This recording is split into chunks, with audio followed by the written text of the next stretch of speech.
Até 2050, 2,8 mil milhões de pessoas vão residir em países que enfrentam ameaças ecológicas graves. Os conflitos nessas regiões estão associados à escassez de recursos, então as tais guerras de água, como nós sabemos.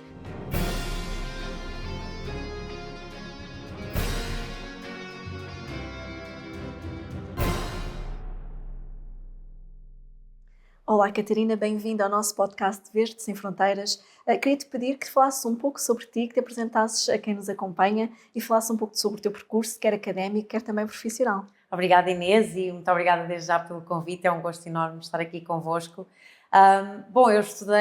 Eu sou natural de Alverca, começar por dizer isso, tenho 26 anos. Eu estudei Ciência Política e Relações Internacionais na Faculdade de Ciências Sociais e Humanas da Universidade Nova de Lisboa.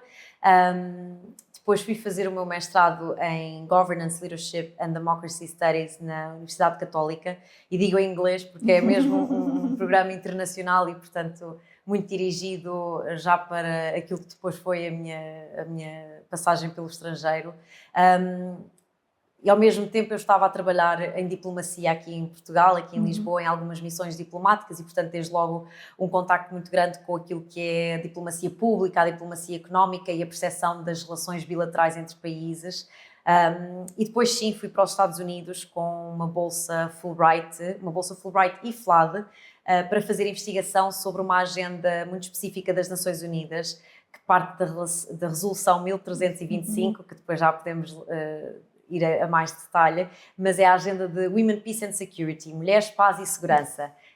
E nos Estados Unidos estive, portanto, a perceber de que forma é que esta agenda foi implementada numa estratégia nacional, uma estratégia de segurança nacional no país. Quando regressei, fui para Bruxelas, para o Institute for Economics and Peace, que é um think tank global que se foca precisamente na avaliação dos níveis de paz de cada país e, portanto, faz um ranking todos os anos. O Global Peace Index, o Índice Global de Paz, que já devem ter ouvido, coloca Portugal, por exemplo, no top 10 todos os anos, como um país pacífico, e tem muitos outros relatórios. Aliás, eu hoje também vou pegar aqui em alguns pontos. E atualmente estou a trabalhar também como analista no canal Now, o novo canal da Média Livre, precisamente sobre estas temáticas de relações internacionais. Também tenho um podcast, a União de Facto, é um podcast dedicado à União Europeia, porque nós vivemos numa união de facto com a União Europeia, com Bruxelas, e portanto estou assim com um pé em Bruxelas e com um pé em Lisboa, como eu costumo dizer.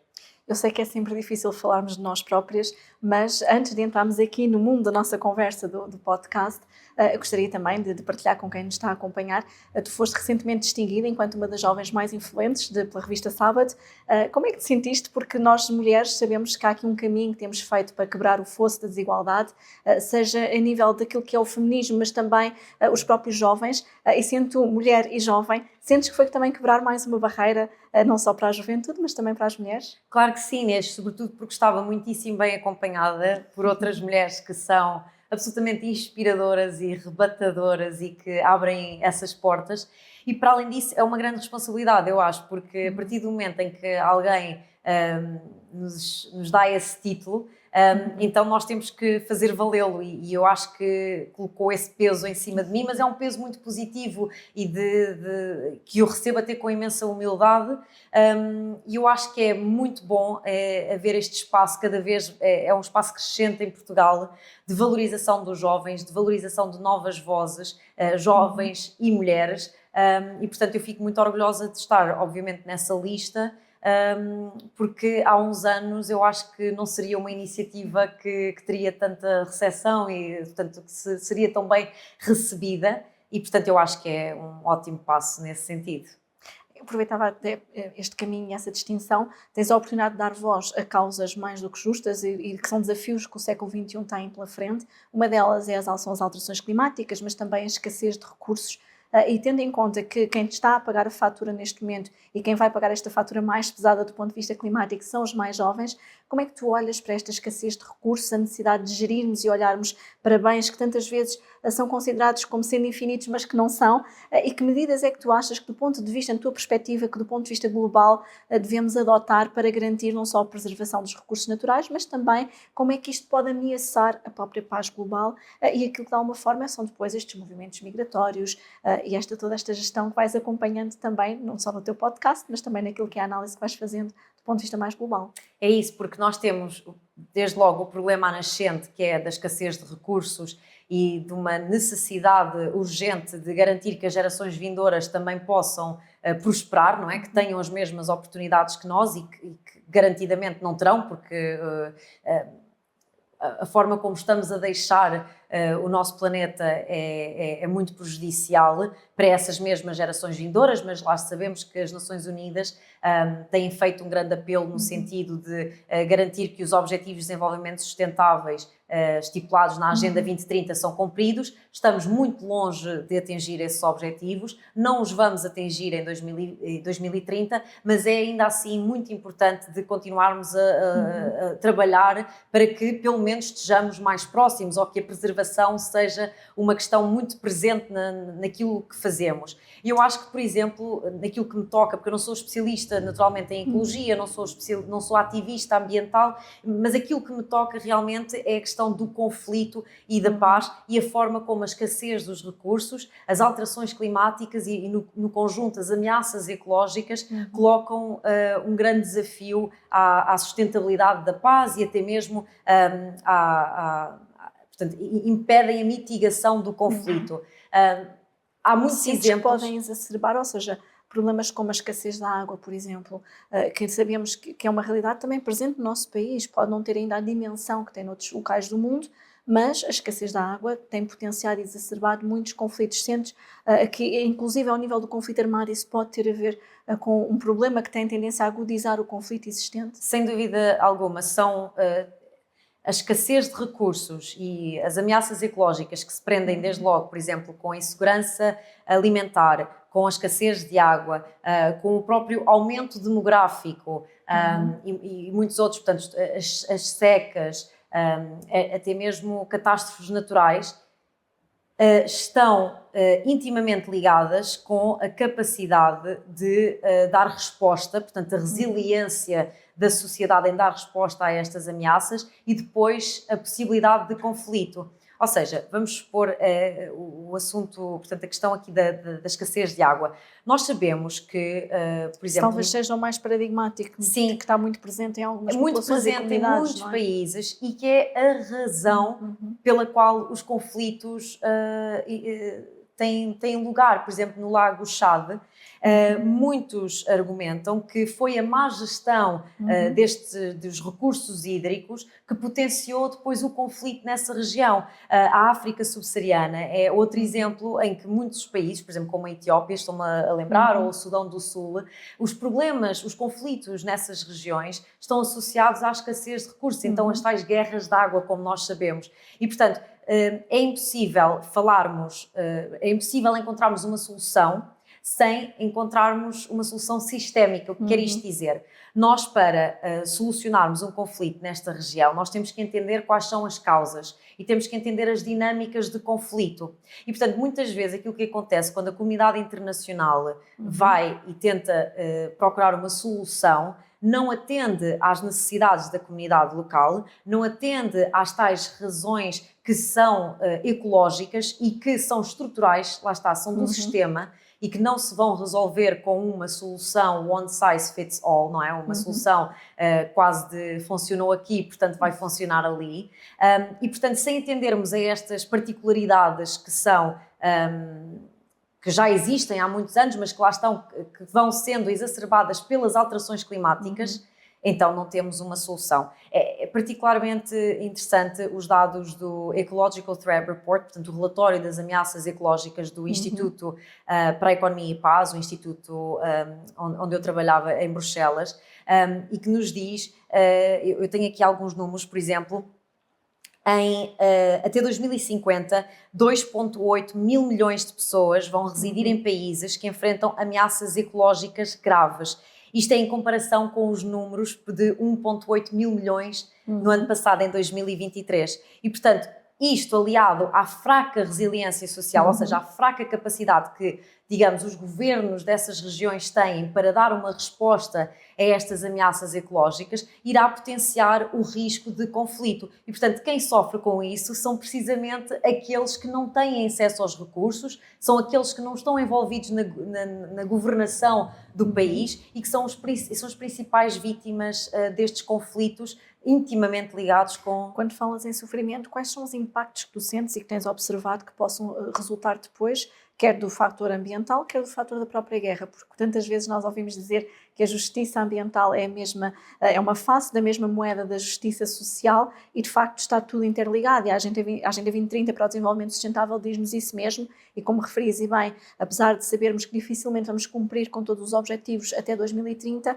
é fundamental que haja um maior esforço para o seu cumprimento, porque há depois um impacto no território e no terreno em particular das comunidades mais vulneráveis. O que é que tens sentido e o que é que tens observado dessas dinâmicas? Sim, bom, há muito por onde começar. Ou há algum caso que tenha-te marcado mais particularmente? Sim. Quando é que tens estado no terreno? Eu nunca estive no terreno, mas sei quem já esteve no terreno, aliás, até fruto do meu trabalho com o Instituto, e até mesmo da minha investigação sobre a agenda de Mulheres, Paz e Segurança. O que é factual é que as mulheres e as crianças estão numa posição de maior vulnerabilidade nestas situações de conflito e de ameaças ecológicas. E muitas vezes, quando eu faço este comentário, a primeira reação é: mas como? Porque os homens morrem mais porque estão na linha da frente. E há esta norma de género de que as mulheres fogem e os homens vão para a vanguarda, portanto estão na vanguarda da guerra, estão na linha da frente. Mas a verdade é que quem fica, ou que quem foge, também tem consequências gravíssimas. Desde logo, nós sabemos tráfico de seres humanos, sabemos a violência de género, violência associada ao género. Inclusive a violência sexual, a violação usada como arma de guerra. Lembramos agora do exemplo da Ucrânia, por exemplo, porque a mulher é colocada nesta situação como uma arma de guerra. E é muito fácil nós esquecermos disto, porque também olhamos para os números. Naturalmente não é uma questão de comparação entre morrem mais mulheres ou morrem mais homens. Claro. Mas é perceber que os riscos a que as mulheres estão vulneráveis é muito maior do que aquele que os homens poderão enfrentar. Eu tenho outros exemplos, por exemplo, a questão das tais minorias LGBT, LGBTQ+, ou quem sofre de alguma deficiência. Só para também dar outro dado, mais de metade da população mundial de refugiados de conflito é constituída por mulheres e crianças, portanto, logo, desde aí nós vemos que a maior proporção são mulheres e crianças, e depois a própria privação da educação, que naturalmente não é uma questão que vá refletir consequências imediatas, mas a longo prazo falamos aqui do elevador social e da possibilidade de emancipação destas mulheres em zonas onde há ainda uma forte influência do patriarcado e uma forte influência de estruturas de género que são incontestáveis, e portanto a privação da educação é também outra forma, é outra arma de guerra e é outra forma de limitar as mulheres e de prejudicar as mulheres e as crianças. E depois outra questão muitíssimo importante e que até compromete a própria sustentabilidade destas comunidades locais, por exemplo em África, que é a questão da saúde reprodutiva, não terem acesso a condições seguras de reprodução, e até mesmo nós vimos na Europa, na Ucrânia, muitas mulheres que deram à luz em situações absolutamente desumanas. E portanto estes são alguns dos riscos que nós verificamos quando colocamos a lente humana nestes conflitos. Claro que podemos sempre olhar para os conflitos de um ponto de vista ecológico, as consequências são absolutamente gravíssimas, e nós vemos, por exemplo, em Gaza, se é uma prisão a céu aberto, também é uma lixeira a céu aberto, e cada vez pior. E, portanto, aquilo que nós assistimos, por exemplo, na faixa de Gaza, é um exemplo claro das consequências a nível ambiental que o conflito tem. Mas quando olhamos do ponto de vista humano, então nós verificamos que as mulheres e as crianças estão em situação de maior vulnerabilidade, têm riscos diferentes e, portanto, a resposta também tem que ser necessariamente diferente, tem que ser uma resposta a 360 graus, que é aquilo que eu acho que falha muitas vezes, precisamente porque também não há mulheres nessas mesas a decidir o que é que o que é urgente fazer. Aliás, no caso das crianças, os dados têm-nos dito que já morreram mais crianças, 4 vezes mais crianças do que na última década. Portanto, estamos a falar de um número absolutamente alarmante no que se está a passar na faixa de Gaza, a par, evidentemente, depois de toda a pegada ambiental. Nós temos definido muito a questão de uma sobretaxa sobre o material de guerra, sobre o armamento, para que precisamente possa haver uma justiça social depois implementada no território, ajudar para a reposição da paz, por um lado, mas também a recuperação, porque uma das dimensões que vamos ter é a contaminação também dos lençóis freáticos, da água, e sabemos que, mais uma vez, este ciclo, que já já é difícil efetivamente combatermos, nomeadamente do conflito local pela gestão e pela escassez de recursos, vai continuar a ser alimentado. Gostava também que me dissesses, do ponto de vista da promoção da paz, porque também tendo passado por um percurso como gestora nos programas da área da paz e desenvolvimento sustentável, como é que depois então, porque é muito difícil quando olhamos para conflitos de guerra como o caso da invasão da Rússia à Ucrânia, ou até mesmo o genocídio que estamos a ter agora a assistir na Palestina, com todo este conflito na faixa de Gaza, como é que se caminha aqui para um maior equilíbrio, para uma mitigação de todo este impacto, para a ajuda e para a cooperação e desenvolvimento depois destas populações, que vai levar décadas a reconstruir, para mais enquanto persistem ainda os conflitos? Bom, antes de mais, é um trabalho absolutamente penoso, não é? É gigante, é hercúleo, porque é recomeçar do zero e o zero, se calhar já nem é o zero, é o menos um. Exato, já é um saldo muito negativo, não é? Exatamente. Mas eu continuo a achar que a resposta parte da construção de resiliência ainda durante a fase de reconstrução, ou seja, aquilo que nós vemos muitas vezes como sendo a resposta imediata da comunidade internacional é nada mais, nada menos que um penso rápido de forma a colmatar as emergências do momento. E eu compreendo isso, porque é aquilo que nós vemos, são milhões a morrer, são consequências gravíssimas a nível da saúde, da insegurança alimentar e, portanto, digamos, o instinto é de imediatamente dar uma solução a essas carências.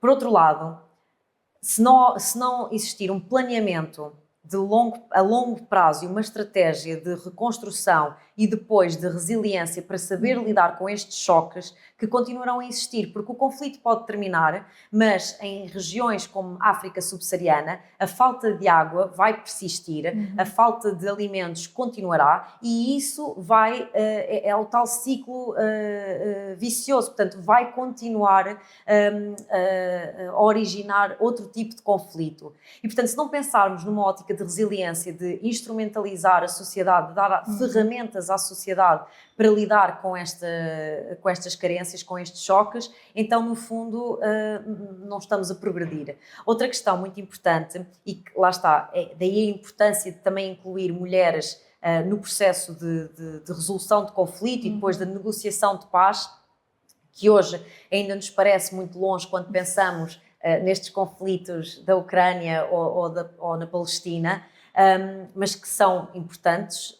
Portanto, é importante já pensarmos no que é que acontecerá durante o processo de paz e após o processo de paz. É importante ouvir a comunidade local, portanto, perceber o que é necessário de forma a restituir a paz nestes locais. E normalmente as mulheres, porque nós também vivemos uma diversidade de opiniões e de pontos de vista, e isto é muito importante num processo de paz, é a diversidade de experiências, porque lá está, há assimetrias que portanto, são irreconciliáveis e, portanto, a experiência das mulheres será necessariamente diferente da experiência dos homens em contexto de guerra. Ouvir os dois, trazer estes dois lados e mais à mesa é muito importante para que a solução seja uma solução sistémica e holística, sempre com uma lente humana, porque nós não podemos pensar na reconstrução somente focada na reconstrução económica do país ou numa reconstrução institucional, portanto com as infraestruturas necessárias para o renascer da vida política. Há que pensar em como regeneramos, nomeadamente a nível de saúde mental, as vítimas do conflito. Porque, por exemplo... Sentes que isso é muito deixado para trás, porque efetivamente falámos muito nisso na pandemia, por exemplo. Na pandemia foi muito falado as questões da saúde mental e eu há pouco estava a ouvir-te e estava-me a ocorrer até um caso muito paradigmático. A questão da mutilação genital feminina, que durante a pandemia nós tivemos dados absolutamente assustadores. Aquilo que nos foi dito foi que a pandemia e o facto de ter-se suspendido os programas da cooperação a nível local poderia levar a que 2 milhões de meninas deixassem de ser ajudadas para evitar essa prática nefasta. E isso é talvez um dos exemplos de como a comunidade internacional também pode ter aqui um papel muito importante. Quando tu olhas, por exemplo, em exemplos como este, na questão depois lá da reconstrução das próprias comunidades e não apenas das instituições, como dizias e bem, qual é o papel então que a comunidade internacional pode ter aqui, não é? Que pode ser um fator absolutamente decisivo para ajudar precisamente a reconstruir a comunidade e não apenas a economia ou as instituições. Em algumas missões de peacekeeping das Nações Unidas, aquilo que nós vemos é que as mulheres têm um papel regenerador. As mulheres dentro destas comunidades, por exemplo, em África, têm um papel regenerador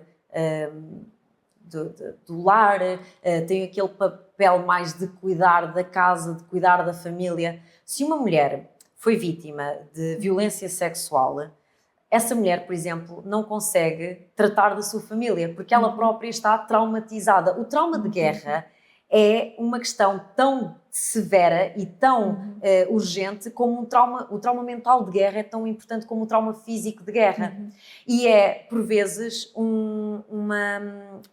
portanto, tem aqui coloca uma entrave. Uma barreira, não é? Uma barreira, exatamente, uma entrave à própria reconstituição da comunidade. E é curioso porque há relatos destas missões de peacekeeping, as mulheres que foram vítimas de violência sexual não se sentem confortáveis em falar com, por exemplo, quem vem para estas missões, homens, não se sentem confortáveis a falar com homens. E, portanto, a comunidade internacional, quando envia estas missões, tem que ter em atenção esta paridade de género, ou seja, garantir que também há mulheres nestas missões de paz, que há mulheres que conseguem e que são especialistas nestas temáticas de violência de género e que percebem e que conseguem chegar às vítimas. Parece tão singular, parece tão básico, mas é um fator que inibe a própria reconstrução destas comunidades locais. Porque lá está, é muito importante que a comunidade internacional perceba que quando falamos de um conflito e de um conflito tão localizado e que tem dinâmicas tão próprias e que são dinâmicas, por vezes, já com um historial, é importante, naturalmente, ouvir a comunidade local, perceber a comunidade local e só depois encontrar uma solução com elas. E, portanto, a comunidade internacional não pode chegar e assumir que sabe o que há de fazer. Eu acho que é isso. Acho que, acima de tudo, é a humildade em saber ouvir os tais grassroots, não é? Portanto, de baixo para cima. E a solução tem que ser sempre de baixo para cima, com uma ótica humana, de lente humana e de resiliência. Sentes que dessa forma é possível encontrar respostas mais inclusivas e também de alguma forma mais sustentáveis e equitativas para essas comunidades mais vulneráveis,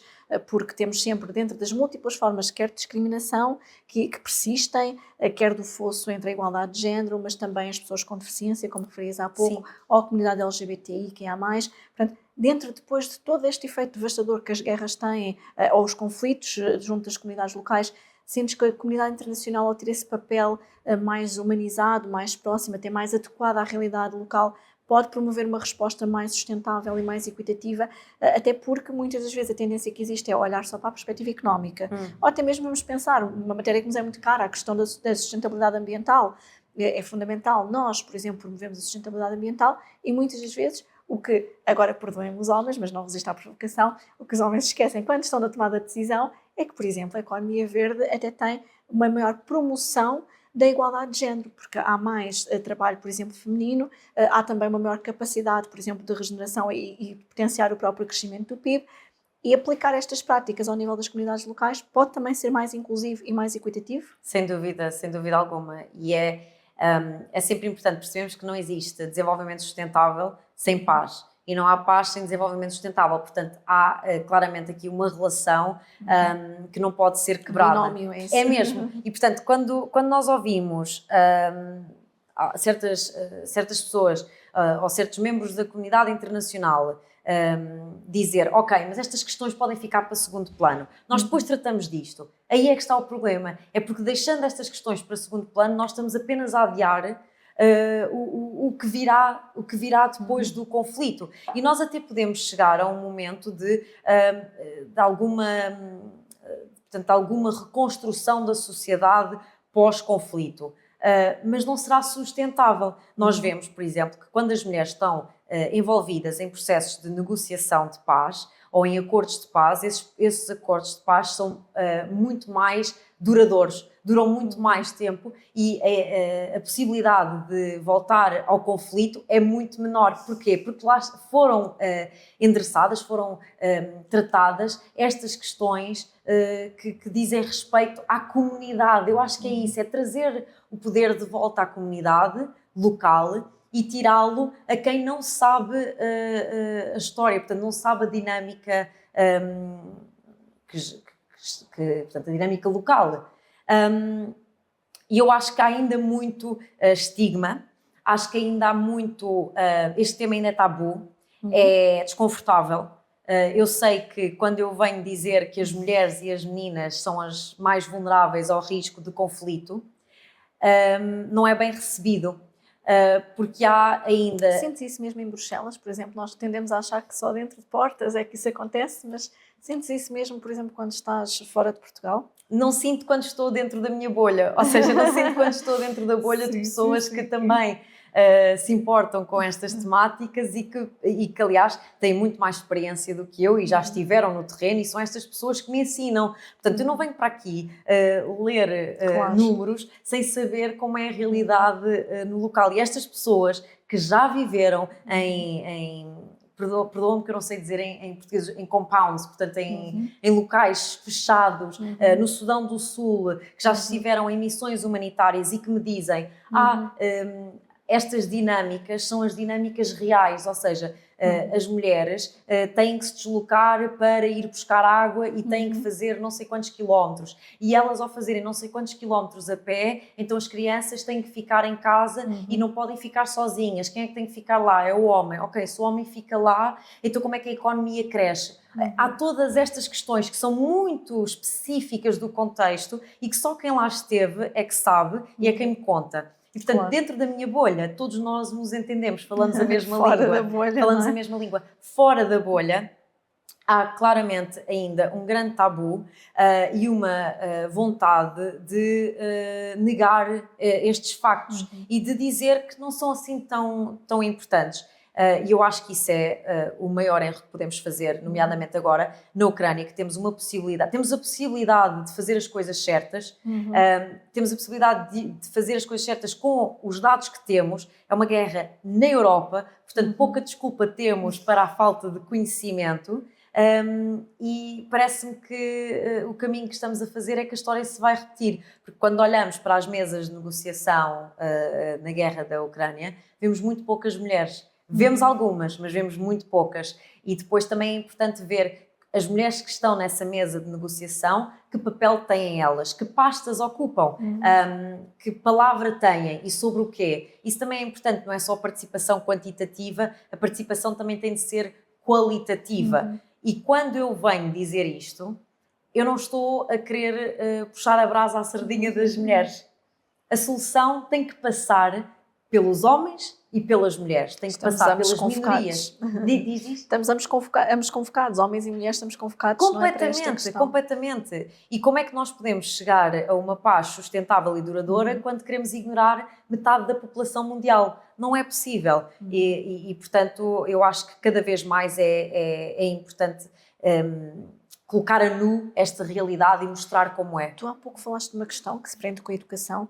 Que papel é que tu sentes que a sensibilização e a educação pode ter, sobretudo quando, depois desta realidade, nos deparamos com circunstâncias como, por exemplo, o facto das mulheres, e isto às vezes é um tema que acaba por ser um pouco ridicularizado aqui, que eu lembro-me quando falámos na pobreza menstrual, ao início ou até mesmo na questão da licença menstrual. Ao início havia muito quem, de alguma forma, então, mas agora querem mais um dia, porque têm dores de menstruação, ou a distribuição de produtos de higiene gratuita. Isto é uma realidade que muitas das vezes leva nesses países a que as meninas e as mulheres não possam, por exemplo, ir à escola, ir trabalhar, porque não têm acesso a algo tão básico como um produto de higiene menstrual. Tu sentes que aqui também a educação e a sensibilização pode, de facto, ter um papel acrescido para mitigar esta desigualdade sistémica que existe, e depois também naquela dimensão da parte mais da ecologia, da sustentabilidade. Podem ser fatores-chave. Qual é a tua perspectiva também sobre isso? A educação é o pilar.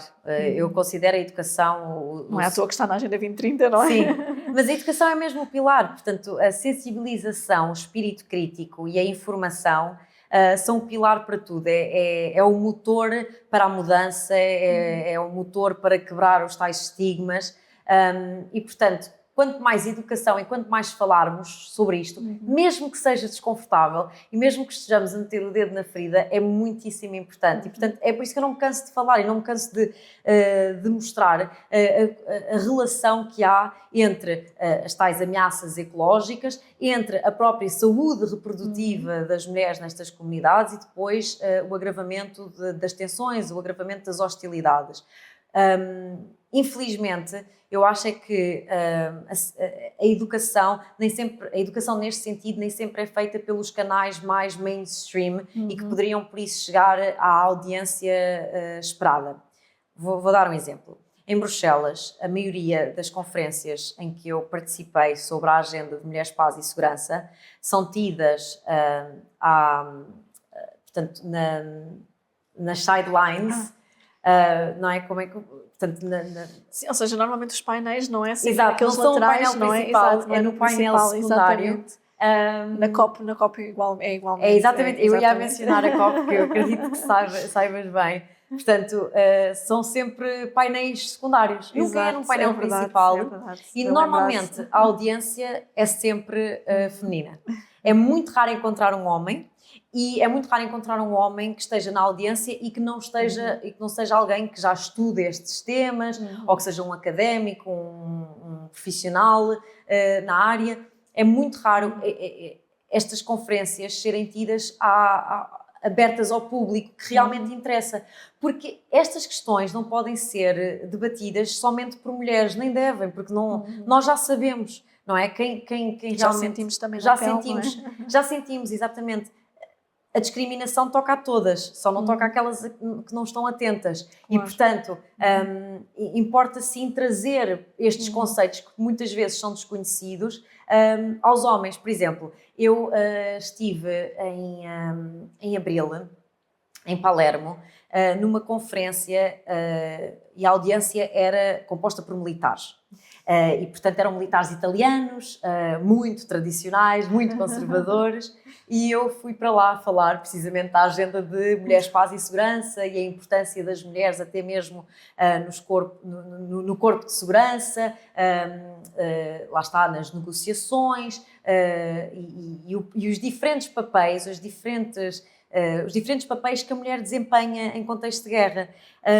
E os homens ficaram completamente estupefactos, porque nunca lhes tinham dito que as mulheres podem desempenhar outro papel, nomeadamente o de agente de paz, porque achavam que, pronto...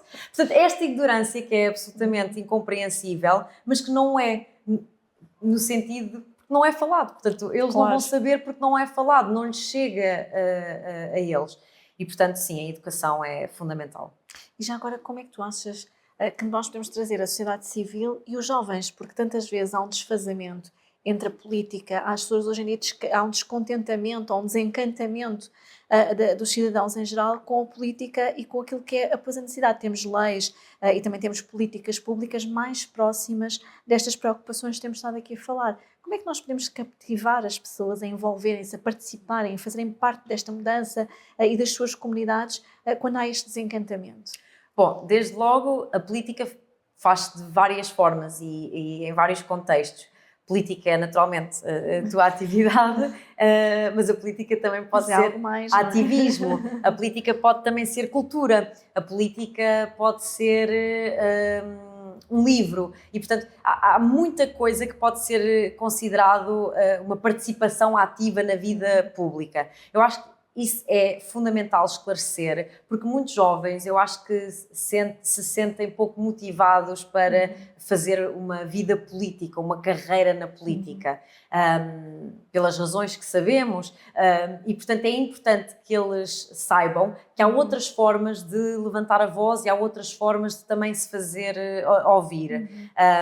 Aliás, dar voz a estas causas é um ato político. Dar voz a estas causas é, sem dúvida, um ato político, e eu acho que quando a voz é uma voz qualitativa, ou seja, quando nós não metemos jovens num painel e esperamos que seja ok e que isso é o suficiente, logo aí já estamos a ir mais à frente.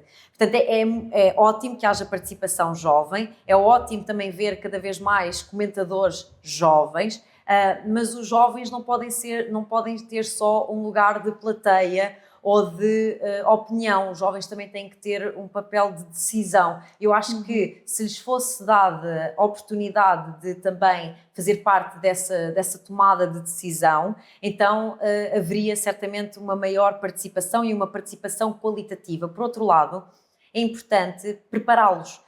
Portanto, hoje em dia há cada vez mais jovens, nós vemos até mesmo em Bruxelas, eurodeputados que têm a minha idade ou ainda mais jovens. Mas se eles não estiverem preparados para o cargo que vão desempenhar, também não é bom. E, portanto, também cabe às gerações, cabe uma certa mentoria, eu diria, e acho que o debate intergeracional aí tem um papel fundamental, um papel de preparação para o que é a vida política e os meandros da vida política, preparação para os desafios que vão enfrentar, preparação até mesmo para debater e fazer passar a mensagem da forma mais correta e que chega às audiências, porque tudo é comunicação, e eu acho que dessa forma, mostrando que realmente a voz deles é ouvida e tida em consideração, então nós vamos conseguir ter mais jovens interessados, porque aliás a minha geração é a geração que mais se deveria importar com as ameaças ecológicas, é a geração que é mais afetada pelo aumento demográfico, é a geração que é mais afetada pela instabilidade que o conflito gera, nomeadamente agora na Europa, que chega também a Portugal, e só porque nós vivemos no sétimo, se não estou em erro, o sétimo país mais pacífico do mundo, não quer dizer que estas questões estejam alienadas da nossa vida. Nós sentimos-nas. Eu não consigo comprar uma casa em Lisboa. Eu tive que... não tive que emigrar, por acaso tive essa sorte, que eu pude escolher emigrar, mas há muitos jovens que tiveram de emigrar e, portanto, essas questões sociais são também relacionadas com o conflito, muito embora não seja tão direto, não é? Não. Basta ver o impacto que a invasão da Rússia à Ucrânia teve, por exemplo, quando disparou a inflação de preço de bens essenciais, como o pão, o arroz, as massas, os legumes, entre tantos outros. E, portanto, apesar de ser algo que as pessoas têm conceptualmente uma percepção de que é muito longe, não, é algo que nos bate bem aqui à porta, não é? E na fatura mensal e até na comida que pomos na mesa. Exatamente. E eu acho que, ao contrário do que possa ser dito, os jovens interessam-se muito e querem muito participar. E interessam-se por ter uma voz ativa na vida pública do país e noutros fóruns, como por exemplo em Bruxelas. Sentes isso também no teu podcast? Ou seja, precisamente nessa vontade de participar dos jovens, também sentes isso muito também através destas novas ferramentas, digas, porque tu ao falares de voz ativa, se calhar não é de uma forma tão tradicional como estávamos habituados, mas noutras dinâmicas, não é? Como por exemplo com o teu podcast. Sim, e acho que falta, aqui em Portugal nós ainda temos um caminho longo a percorrer nessa adaptação, que é o que é que significa ter uma voz ativa em Portugal e em que canais o podemos fazer. No estrangeiro eu acho que há uma maior abertura. Em Bruxelas eu vejo muitos dos meus amigos belgas, por exemplo, têm uma participação ativa na vida pública e que é feita muitas vezes através das redes sociais, que aqui em Portugal ainda estamos a descobrir, ainda é uma novidade, mas o caminho vai ser feito e o caminho vai ser, vamos conseguir chegar lá, mas sim, essa voz ativa é em diferentes canais e não é nos canais tradicionais e talvez por isso nem sempre a ouvimos, eu acho que é isso. Olha, pondo os olhos um bocadinho no futuro, que esperanças é que tu tens, que perspectivas, ou que anseios, tendo em conta todo este contexto internacional e também as mudanças, quer ecológicas, quer sociais, resultantes dos conflitos, quais são as tuas melhores expectativas? Vamos olhar um bocadinho aqui no futuro. Vou começar pelos receios, depois vamos às expectativas. O meu receio, que infelizmente é uma realidade, é que a agenda de desenvolvimento sustentável e a própria agenda climática seja colocada para segundo plano, porque a grande prioridade, falemos aqui da nossa realidade europeia, a grande prioridade é a segurança e defesa da Europa neste momento. Isso é claríssimo nos discursos que ouvimos da Comissão Europeia, é claríssima no discurso que ouvimos do eixo Paris-Berlim, por exemplo, e é claríssima também naquilo que ouvimos do outro lado do Atlântico, com os Estados Unidos, e aliás estas próprias as eleições americanas também muito vão dizer sobre os próximos 5 a 10 anos aqui na nossa Europa. E preocupa-me essa questão em particular, porque acho que já foi muito difícil colocá-la em cima da mesa e dizer, ok, atenção, temos que fazer algo sobre isto. Preocupa-me também que a própria igualdade de género seja agora conversa para daqui a uns anos e que já não é a prioridade de muitos governos, já não é sequer tópica em alguns países, como bem sabemos da Europa, países mais conservadores que viraram para a extrema-direita e que por isso têm uma aposta muito mais realpolitik do que propriamente centrada nas questões humanas, que a mim me importam muito, claro. Me dizem muito. E, portanto, preocupa-me que mundo teremos depois destas guerras. Que teremos certamente um mundo muito mais militarizado, um mundo muito mais polarizado. Sentes que essa militarização, essa percepção de insegurança pode pôr em causa as próprias democracias? Porque é um debate, bem, eu acho que isso dava para todo um outro podcast. Sim, mas temos que nos encontrar daqui uma semana e falamos sobre isto. Mas acho que efetivamente é uma preocupação que hoje em dia existe, é de que forma é que isso também vai condicionar as nossas vidas, não apenas numa perspectiva de paz, mas também...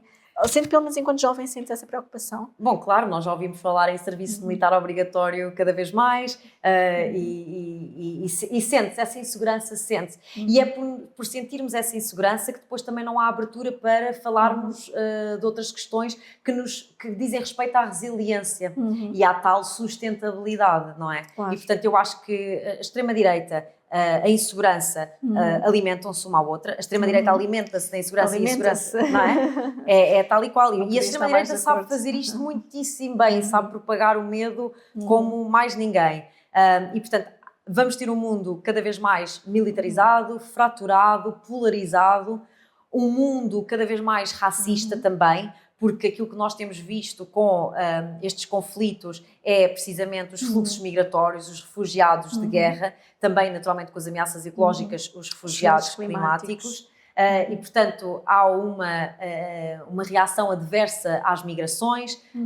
Sabemos que o Pacto de Asilo e Migrações não responde de forma coerente à proteção dos direitos humanos, como gostaríamos, é o tal pacto possível, e portanto há muito trabalho que terá a ser feito nesse sentido. Agora, como eu gosto de me considerar uma rapariga otimista, a minha expectativa é que, em primeiro lugar, não haja uma vontade absoluta de criarmos mais organizações internacionais e de começarmos do zero aquilo que demorou muito a construir. A minha esperança é que haja um galvanizar destes fóruns que no fundo são fóruns de consenso que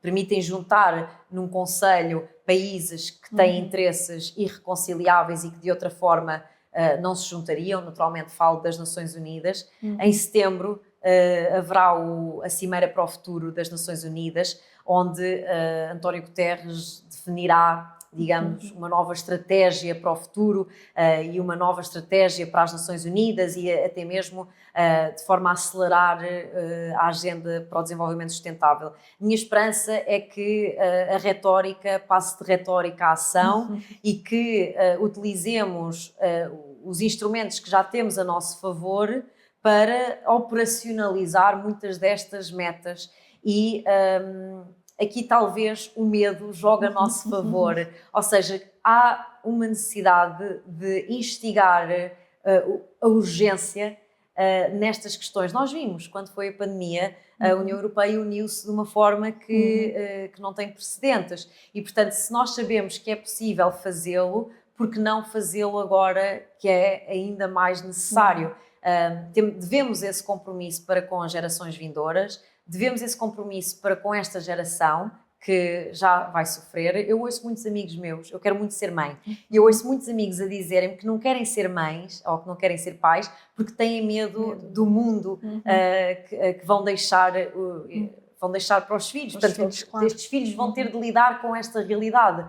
Isso preocupa-me, porque não deveria haver este receio. Nós deveríamos sentir que estamos a trabalhar para um mundo cada vez mais sustentável e mais próspero, e onde as oportunidades vão se multiplicando, porque deveria ser esse o caminho. Na luta e no caminho que temos feito pela igualdade de género, acrescentar ainda mais essa pressão ao adiar da construção de um projeto familiar, acaba por ter ainda também mais consequências nefastas. Tem essa consequência nefasta, naquilo que já era uma luta pela igualdade de género. Exatamente. Ou seja, para podermos trabalhar, ter oportunidades iguais aos homens, quantas e quantas vezes as mulheres não adiam o seu projeto de vida, não adiam o seu projeto familiar, e agora ainda temos aqui a eco-ansiedade, não é? Sim. Também a marcar passo mais uma vez no nosso relógio biológico. Sim, mas eu acho que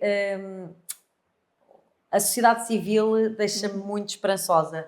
Eu acho que nós temos uma sociedade civil muito bem estruturada, tem obviamente os seus problemas, até mesmo se olharmos a nível de financiamento, e aqui ainda não tinha tocado na questão do dinheiro, mas o financiamento é extremamente importante, precisamente para dar ainda mais relevância a estas temáticas. Não basta só falarmos delas, também temos que financiar programas que operacionalizem esta agenda, por exemplo, das mulheres, paz e segurança, e que acelerem a participação das mulheres e dos jovens na construção da paz. Mas eu acho que a sociedade civil, enquanto watchdog, enquanto agente de monitorização, é muito importante, é chave, e cada vez mais nós temos visto que é o grande acelerador destas preocupações, e continuará a ser a catapulta para que estas questões não sejam esquecidas. Eu acho que nós não podemos esperar muito neste momento, para além da necessidade de não deixarmos cair em esquecimento aquilo que foram as metas que estabelecemos para 2030, que é já amanhã, e não esquecer todo o caminho que foi feito e que já recuou. Vimos no Afeganistão, por exemplo, os avanços que fizemos e agora o recuo dantesco. E nem precisamos ir geograficamente tão longe. Durante a pandemia foram as mulheres precisamente que ficaram em casa a tomar conta dos filhos, portanto todos os dados dizem-nos isso, e portanto os recuos às vezes são sentidos de maneira diferente, como é evidente, não com a dimensão e a gravidade que por vezes sentimos lá fora, mas cá também nas pequenas coisas do cotidiano também se sente esses recuos que estavas a mencionar. Sem dúvida. E que passos é que tu sentes, ou seja, para além do financiamento, estamos aqui a aproximar-nos também da nossa reta final, pese embora ainda tenham um quiz para te fazer, que passos é que tu sentes que podem ser dados, sendo que eu há pouco estava a ouvir-te, sobretudo quando falaste da questão do penso rápido, e lembrei-me que, por exemplo, a questão até mesmo quando estavas a falar das migrações, os campos de refugiados, como os campos de refugiados em Mória,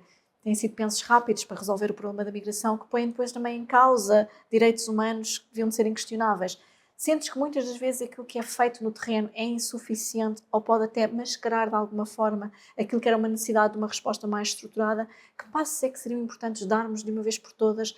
Passa pelo financiamento, passa pela educação, passa pelas duas coisas.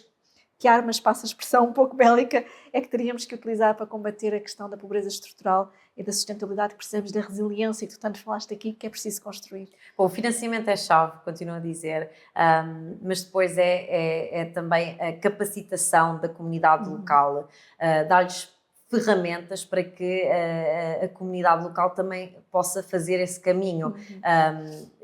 Portanto, no fundo, dar-lhes a cana de pesca e esperar que também consigam pescar, porque a comunidade local, a comunidade que é afetada, a comunidade que vive com essa pobreza estrutural e com essas desigualdades, é quem melhor conhece as carências, quem melhor conhece as dinâmicas, quem melhor também pode idealizar uma solução.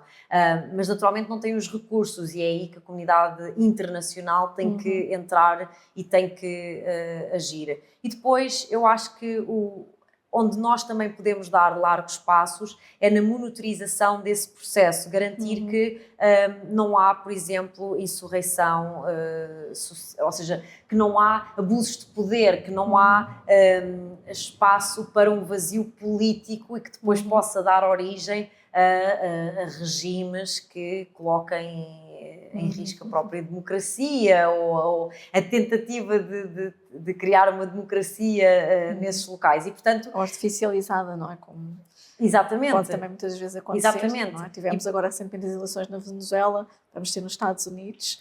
Acho Por exemplo, que nós mulheres temos aqui um grande sinal de esperança vir a ter uma primeira mulher presidente, mesmo que não concordemos com tudo aquilo que é defendido. Sim. E é importante, e eu acho até importante quebrar esse estigma de pensarmos que só porque é mulher que temos que concordar. Não temos que concordar. E Kamala Harris, bom, agora não vamos entrar aqui em eleições norte-americanas, isso era para outro episódio completamente diferente, mas também é importante reconhecer que não é por ser mulher que tem que ser presidente dos Estados Unidos da América.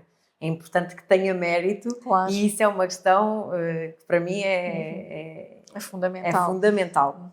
Mas a capacitação das comunidades locais, e voltando à questão da paz e da resolução de paz, é um passo muitíssimo importante. E depois também pensarmos em... Mas o meu ponto é o momento de viragem, a questão da influência que pode existir para que essas meninas e mulheres também acreditem que podem também elas próprias vir um dia a aspirar a serem bailarinas, a serem empresárias, a serem promotoras dos seus negócios, nem que sejam negócios locais, a serem elas próprias presidentes dos seus países. Há de facto ainda esse caminho por fazer, é porque nós olhamos depois para as várias democracias e a sobre-representação das mulheres é gritante. Certo, sim. Sim, o caminho faz-se precisamente por dando palco a quem já conseguiu e mostrando que é possível. Eu acho que quando uma mulher está numa posição dessas, tem uma grande responsabilidade de mostrar que, ok, se eu consegui, vocês também conseguem. E depois também é importante olharmos para de onde é que esta mulher vem, não é só por ser mulher, claro. Vem de uma minoria, vem de uma situação económica precária. Portanto, dando esses exemplos, eu acho que nós conseguimos quebrar barreiras, conseguimos influenciar, conseguimos inspirar outras. E acima de tudo também é tendo os homens do nosso lado, lá está, porque eu volto a dizer, isto não é uma questão que a igualdade de género não é um dado adquirido, nunca vai ser, estamos longe de o conseguir. Penso agora, por exemplo, a nível do corpo diplomático, até 1975 as mulheres não podiam fazer parte da política externa portuguesa, não tinham uma palavra sobre a diplomacia portuguesa, mas é fundamental que estas mulheres estejam a ocupar estes cargos, sejam cargos de qualidade, e quando eu digo de qualidade, lá está, são pastas importantes, verdadeiramente decisivas e que normalmente são destinadas a homens, e depois ver o que é que fazem quando estão nesses cargos, e aí sim têm uma responsabilidade e infelizmente têm muito mais a provar do que os homens, porque muito mais facilmente serão escrutinizadas e muito mais facilmente serão julgadas por qualquer lapso que tenham, não é? Por qualquer mau dia que tenham, já sabemos o tipo de comentários que ouvimos. E acima de tudo o ponto de partida não é igual. Catarina, eu acho que nós queríamos aqui a conversar, estas conversas são como as cerejas, ainda por cima neste verão tão quente. De facto, a conversa está bastante boa, mas gostaria de deixar aqui uma mensagem aos nossos ouvintes sobre todas estas questões que estivemos aqui a falar, sobretudo para aquilo que possa ser o caminho a construir de resiliência para a ecologia, numa altura em que o desafio das alterações climáticas não desapareceu como pano de fundo, só tende a agudizar-se, ou em que até mesmo estas questões estruturais da igualdade ficam para segundo plano. Antes de irmos ao nosso quiz, que mensagem gostarias de deixar? Bom, Inês, a mensagem que eu gostava de deixar é que quando nós olhamos quando analisamos estes conflitos, há aqui analisá-los de forma, portanto, nos tais 360 graus que eu falava, e que as alterações climáticas são efetivamente uma ameaça, mas as alterações climáticas vêm apenas exacerbar aquilo que já existia. A insegurança alimentar já existia, a escassez de água já existia. As alterações climáticas vêm ainda piorar. E, portanto, se nós não travarmos as consequências nefastas das alterações climáticas, a situação continuará a ser pior. Se é um problema sistémico, necessita de uma solução sistémica. Se precisa de uma solução sistémica, precisa de toda a população, ou seja, precisa de pontos de vista diferentes. Nós não podemos avançar se excluirmos metade da população mundial. As mulheres são não só vítimas da guerra, como também são, e isto sim é o que eu gostava de destacar, são agentes extremamente importantes de paz, agentes de regeneração das comunidades locais e agentes de mudança. E, portanto, nós não podemos pensar em paz sem pensar em mulheres. É completamente contraproducente. E nós não podemos pensar em avançar nos Objetivos de Desenvolvimento Sustentável quando temos uma guerra à porta da Europa, quando temos guerras dilacerantes em África, temos guerras no Médio Oriente que não vão ter fim nos próximos tempos. E, portanto, a solução tem que passar pela construção de resiliência. Temos que pensar agora, já nos próximos 20, 30 anos, quando o ciclo voltar a repetir-se, porque irá voltar a repetir-se, então como é que nós, em vez de aplicarmos um penso rápido, nós curamos essa ferida e evitamos mais sangramentos. Isso sim é importante refletir e é aquilo que eu gostava de deixar para hoje. Muito obrigada, Catarina. Foi um gosto ouvir-te e ter aqui os teus insights sobre o trabalho que tens feito, mas também sobre aquilo que é a necessidade deste esforço de tornarmos as populações mais resilientes, de promovermos a paz e travarmos também esta grande ameaça que são as alterações climáticas. Espero que a paz seja de facto um grande ato político que deixemos de legado para as gerações futuras, em particular para as presentes gerações, porque falamos tantas vezes das gerações futuras e esquecemos que há já gerações presentes a sofrer também com toda esta ansiedade da guerra, mas também das alterações climáticas. E vamos ao nosso quiz. Vamos ter aqui um pequeno momento do nosso quiz. Algumas perguntas para ti, mas acho que vais ser barra também nesta questão. Então, a primeira pergunta que temos são as ameaças ecológicas e os conflitos. Quais das seguintes opções é uma causa comum de conflitos exacerbados por ameaças ecológicas? A. Os avanços tecnológicos. B. A escassez da água. C. O crescimento populacional. Ou D. A redução da dívida externa. É uma causa, ou seja, vai exacerbar, é essa a questão? Qual das seguintes opções é uma causa comum de conflitos exacerbados pelas ameaças ecológicas? Há várias, mas é, por exemplo, a escassez de água. Sem dúvida, sim. É essa mesmo. Ok. Depois, pergunta número 2. Sustentabilidade e desenvolvimento sustentável. Qual é o principal objetivo dos programas de desenvolvimento sustentável? E para quem é negacionista da Agenda 2030, não é? Porque temos algumas forças políticas negacionistas deviam de assistir a esta parte. A. Promover o crescimento económico sem considerar os impactos ambientais. B. Melhorar a infraestrutura urbana. C. Integrar a sustentabilidade ambiental com o desenvolvimento económico e social. Ou D. Aumentar a produção industrial. C. Exatamente. Integrar a sustentabilidade ambiental com o desenvolvimento económico e social. A tal questão que falávamos há pouco de que a justiça social e ambiental são duas faces da mesma moeda. Exatamente. Vamos agora aqui para a pergunta número 3, ONU e sustentabilidade. E ainda há pouco falaste na questão da ONU e nos seus objetivos e, de facto, esta nova agenda vai ser importantíssima, mas vamos falar ainda daquilo que é o nome da agenda da ONU, que estabelece os 17 objetivos. Isto era bom para fazer no Parlamento, desculpa agora esta parte, mas alguns deputados negacionistas não saberiam isto. Oh, uau, preocupa-me. Qual é o nome da agenda? Primeiro iam negar logo. Qual é o nome da agenda da ONU que estabelece 17 objetivos para promover a paz, a prosperidade e a proteção do planeta até 2030? Agenda 2021, Pacto de Paris, Objetivos de Desenvolvimento Sustentável, ODS ou a Carta de São Francisco? Eu acho que até quem nos ouviu e quem nos vê sabe esta, obviamente, os Objetivos de Desenvolvimento Sustentável. Exatamente, para a Agenda 2030 dos Objetivos para o Desenvolvimento Sustentável. Bom, neste foi aqui, de facto, o nosso pequeno quiz. Obrigada também pela tua participação. Acho que lá em casa, quem nos acompanha, de facto, ficou aqui um bocadinho mais por dentro daquilo que é o teu trabalho, Catarina. E esperamos que também tenha contribuído para não só as comunidades e, acima de tudo, quem quer se envolver e quem também quer dar voz a estas causas, sinta um bocadinho mais motivado, esperançoso, acima de tudo. E esperamos que para a próxima nos acompanhem. Vamos ter o próximo episódio a Marta Crawford, connosco, sexóloga. Fiquem atentos e vamos estar aqui brevemente também no ar com outras temáticas. Até já! Obrigada, Inês. Obrigada também.